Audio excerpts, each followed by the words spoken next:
देखिए बच्चों, आज हम समझेंगे कि केस क्या होता है। केस मुकदमे वाला केस नहीं, इंग्लिश ग्रामर में केस मतलब कारक क्या होता है समझेंगे। केस का यूज नरेशन में बहुत ज्यादा होता है, इसलिए केस को पढ़ना बहुत आवश्यक है। केस को हिंदी में हम कारक कहते हैं। शब्द संबंध के आधार पर कारक 3 प्रकार के होते हैं। वास्तव पहले हम समझेंगे कारक क्या होता है। देखिए, संज्ञा व सर्वनाम का संबंध जो क्रिया से बताते हैं वो कारक कहलाते हैं। किसी न किसी प्रकार से संज्ञा और सर्वनाम का संबंध अगर क्रिया से अगर बताया जाता है किसी भी प्रकार का तो कारक कहलाता है। हिंदी व्याकरण में कारक होते हैं कर्ता कारक, कर्म कारक, करण कारक, संप्रदान, अपादान। पर इंग्लिश ग्रामर में हमें 3 ही कारक पढ़ने हैं, जो है एक एक है नॉमिनेटिव केस, दूसरा है ऑब्जेक्टिव केस, तीसरा है पजेसिव केस। और नॉमिनेटिव केस को वोकेटिव केस भी कहते हैं, जो है कर्ता कारक। और कर्ता कारक क्या होता है बच्चों? कर्ता कारक मतलब करने वाला कौन है, क्रिया को करने वाला कौन है, तो करता है। तो कर्ता क्या होती है, क्या होता है?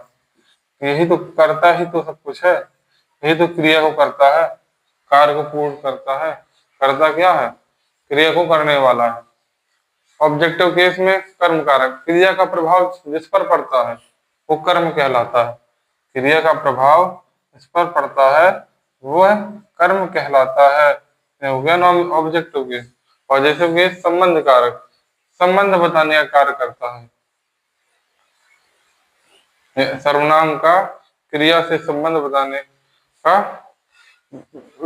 वाक्य में 2 शब्दों के बीच संबंध बताने का कार्य पॉजिटिव केस करता है।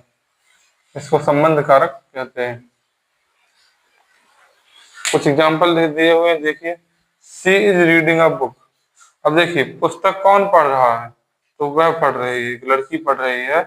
तो प्रोनाउन है सी, सी इज रीडिंग अ बुक। तो सी क्या है? करता है, इसलिए एक नॉमिनेटिव केस कर्ता कारक में आ जाएगा।